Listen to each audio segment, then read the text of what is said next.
राजस्थान में बीजेपी काफी confident mode में नजर आ रही है। उसे पूरा भरोसा है कि 2014 और 2019 के लोकसभा चुनाव की तरह वो इस बार भी राजस्थान में क्लीन स्वीप करेगी। इस बार भी पूरी 25 की 25 सीटें जीतने में वो कामयाब होगी। उसने राजस्थान की 15 सीटों पर अपने कैंडिडेट भी घोषित कर दिए हैं। बीजेपी के प्रदेश अध्यक्ष सीपी जोशी मिशन मोड में काम कर रहे हैं। तमाम छोटे बड़े बीजेपी नेता पीएम मोदी के अब की बार 400 पार के लक्ष्य को पूरा करने में दिन रात जुटे हुए हैं। लेकिन वहीं राजस्थान में कई सीटें ऐसी भी हैं जिनमें राजनीतिक जानकार ये मानते हैं कि भारतीय जनता पार्टी की एक छोटी सी गलती उस पर भारी पड़ सकती है। ये वो सीटें हैं जिनमें दलित, आदिवासी और ओबीसी वोट बैंक हैं। इसके अलावा जाट वोट बैंक भी इन सीटों पर बड़ा खेल कर सकता है। इनमें सबसे पहले बात करते हैं बांसवाड़ा लोकसभा सीट की।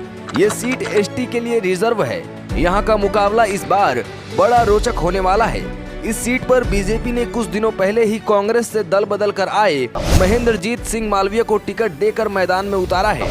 आपको याद होगा, बीजेपी में आने के बाद उनके और कांग्रेस प्रदेश अध्यक्ष गोविंद सिंह डोटासरा के बीच कई दिनों तक वार पलटवार का सिलसिला चला था, जिससे सियासी खबरों का बाजार कई दिनों तक गर्म रहा था। यहाँ तक कि मालवीय ने डोटासरा पर निशाना साधते हुए उन्हें पागल तक कह डाला था। मालवीय फिलहाल बांसवाड़ा में बागीदौरा से विधायक हैं। बांसवाड़ा क्षेत्र में भारतीय आदिवासी पार्टी का खासा दबदबा माना जाता है।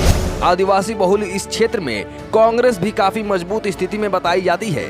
भारतीय आदिवासी पार्टी और कांग्रेस के बीच गठबंधन की भी खूब चर्चाएं सुनने में आती हैं। ऐसे में यदि यहां पर भारतीय आदिवासी पार्टी और कांग्रेस का गठबंधन हो जाता है तो दोनों मिलकर यहां साझा प्रत्याशी उतारेंगे। इस स्थिति में ये दोनों मिलकर बीजेपी कैंडिडेट पर भारी पड़ सकते हैं।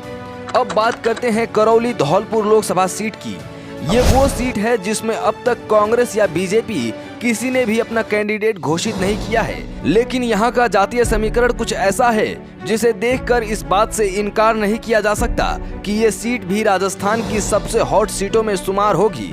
इस सीट पर माली जाति का अच्छा प्रभाव माना जाता है। इसके अलावा जो दलित वोट बैंक है उसमें से जाटो जाति का भी खासा प्रभाव है।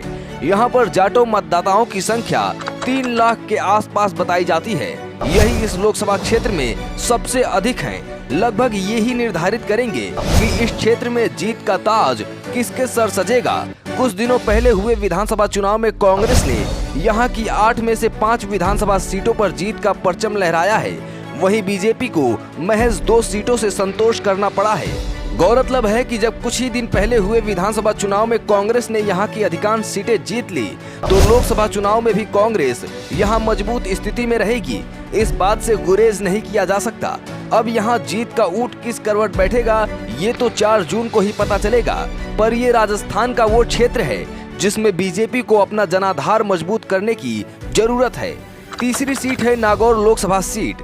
ये सीट काफी पहले से ही पूरे राजस्थान में सबसे ज्यादा चर्चा का केंद्र बनती रही है। यहाँ से हनुमान बेनीवाल सांसद हैं जो कि जाट समाज से आते हैं। उनकी अपनी पार्टी है जिसका नाम है आरएलपी यानी राष्ट्रीय लोकतांत्रिक पार्टी। 2019 के लोकसभा चुनाव में इनका बीजेपी के साथ गठबंधन था, इसलिए ये बीजेपी आरएलपी के साझा उम्मीदवार थे। लेकिन अब हनुमान बेनीवाल की राहें बीजेपी से अलग हो चुकी हैं। नागौर और आसपास के क्षेत्र में इनका अच्छा प्रभाव है। नागौर लोकसभा जाट बाहुल्य इलाका है। यहाँ करीब 70% आबादी जाटों की ही है। कुल मिलाकर ये भी कहा जा सकता है कि जिसकी ओर यहाँ का जाट समाज गया उसकी जीत लगभग पक्की समझिए। इस बार बीजेपी ने हनुमान बेनीवाल से दूरी बनाकर रखी है और ज्योति मिर्धा को अपना कैंडिडेट बनाया है। ज्योति मिर्धा अभी कुछ दिनों पहले हुए विधानसभा चुनाव में हार का स्वाद चख चुकी हैं। अब लोकसभा चुनाव में उनका मुकाबला मौजूदा सांसद हनुमान बेनीवाल से होना है। बेनीवाल के कांग्रेस से गठबंधन की भी खबरें चल रही हैं। कांग्रेस और हनुमान बेनीवाल का गठबंधन यदि हो जाता है तो ये दोनों मिलकर कहीं ना कहीं बीजेपी की मुश्किलें बढ़ा सकते हैं। आप राजस्थान के किस लोकसभा क्षेत्र से हैं और अपने क्षेत्र में आप किस पार्टी के कौन से नेता को जीतता हुआ देखना चाहते हैं, हमें कमेंट करके जरूर बताइए। खबर पसंद आई हो तो पॉलिटिकल पंचायत को लाइक, शेयर, सब्सक्राइब करना न भूलें। धन्यवाद।